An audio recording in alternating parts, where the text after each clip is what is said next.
امام عاشور على فين؟ امام عاشور قصته من الصعب استمرارها في الاهلي. اوبا اوبا. واحد يقول لك ايه؟ انا برضو بسمع حتى وانت قاعد بتتفرج عليا، يقول لك سيف زاهر بقى قليل الكلام، طالما اتكلم في الحته دي يبقى عنده معلومه، يبقى راكب المصلحه يعني. بصوا يا جماعه، امام عاشور لعيب جيد جدا وافضل لعيب دلوقتي في مصر. اداره الاهلي بعد صفقه زيزو وتريزيجيه اتقفلت القصه، لان دي صفقات كان ليها ظروفها وقعدنا شرحناها 150 مره. اللي هو ده انتصر لحد ما وصل لنقطه الصفر وراجل جه فري، فالمبلغ كان بدل ما يدفع لعيبته. شرحته اكيد انتوا سمعتوه 1000 مره. امام النهارده بيقول لك انا النهارده زي ما انا افضل لعيب في مصر لازم ابقى اغلى لعيب في مصر. الفجوه كبيره جدا والاهلي مش هيعمل كده. الاهلي مش هيعمل كده، مش هيدفع الارقام دي. فالنهارده الاهلي هيقول له طب انا هجدد لك، عايز كام؟ باخد 18 خليهم 20 25 30 35 40. كل ده امام مش جاي فيه. انا بقول لك القصه عشان تبقى الامور واضحه. طب انت عايز كام؟ انا عايز 90 70 و20 اعلانات 60 و20 اعلانات، بغض النظر انا يعني انا بقول ارقام كده ايه من اللي انا بسمعها، يعني محدش يقف على الرقم بالظبط. انا لازم اكون مع اعلى واحد في الاهلي. الاهلي هيعمل كده؟ مش هيعمل كده. انا بقول لحضراتكم الاهلي مش هيعمل كده. امام فاضل له سنتين ونص. امام قعد مع الناس في الاهلي وقال لهم انا ملتزم وانا والحقيقه الراجل الفتره اللي فاتت فعلا يعني لولا الموقف الاخير كان ملتزم عشان يقول ليه واللي علينا يعني، وعمل اداء رائع وكان مركز وبيقدم اداء جيد وبتاع. قعده مع مسؤول في النادي الاهلي قال له بص يا امه، الورقه دي بيضه، انت الفتره اللي جايه هي دي ورقتك في الاهلي، اكتب فيها اللي انت هتعمله واللي انت عايزه.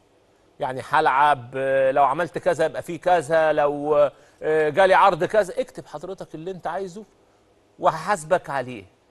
حضرتك عايز تحترف؟ موافقين. ايه؟ موافقين. حضرتك عايز تحترف؟ هات عرض. طب حلو، بكام بقى؟ 10 فيما فوق. ايه؟ 10 فيما فوق. 500 مليون جنيه مصري. عايز نتكلم ونبتدي نفتح الحديث ونحط شويه امتيازات. عندك الحاجات دي ابعتها، ما عندكش الحاجات دي ما تضيعش وقتك لا معانا ولا معاك. هتيجي تقول لي 3 4 5 6، مش سامعك ومش شايفك وما تتكلمش لانك معايا سنتين ونص.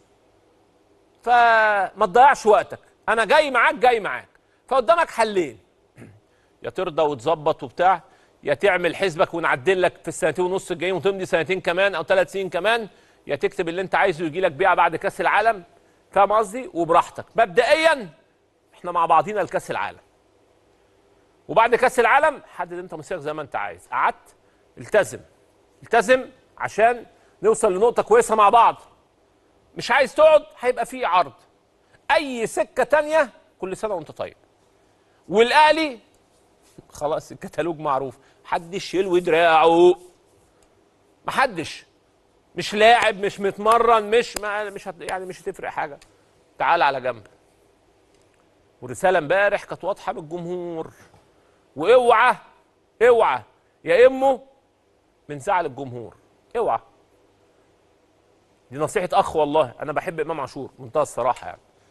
فامام علينا دلوقتي ان هو يفكر بمنتاليتي بقى مختلفه. خليك معلم يعني هات وكيل اعمالك يطلع بقى وطني، يطلع احمد يحيى، يطلع محمود عبد السامي زي ما انت عايز.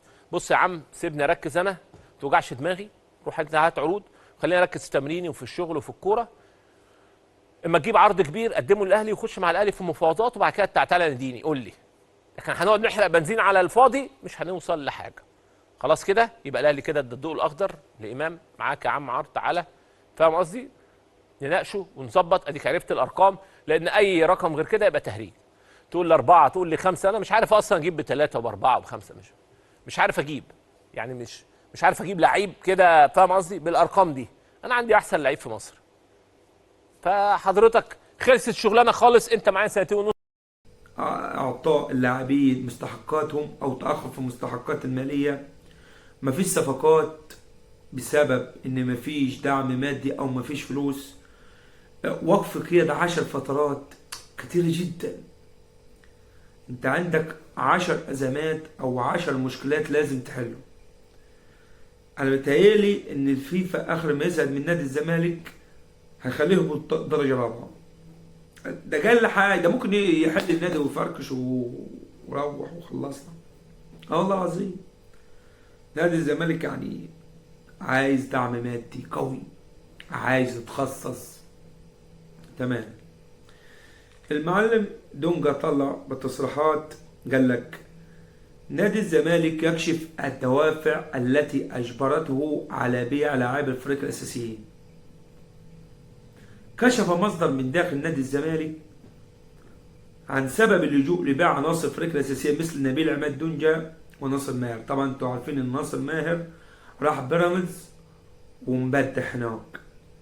مصدر من داخل نادي الزمالك أكد أن الأزمة المالية، حط تحت دي 100 خط، حط تحت الجملة دي أو الكلمة دي مليون خط، مليون هي خطوط الدنيا كلها يا اسطى.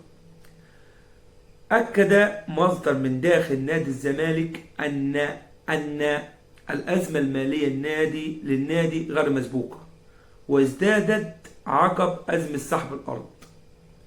يعني إن سبب بيع اللاعبين الأساسيين في نادي الزمالك هي الأزمة المالية، وزادت أكتر بأكتر في الفترة الأخيرة بعد سحب أرض نادي الزمالك.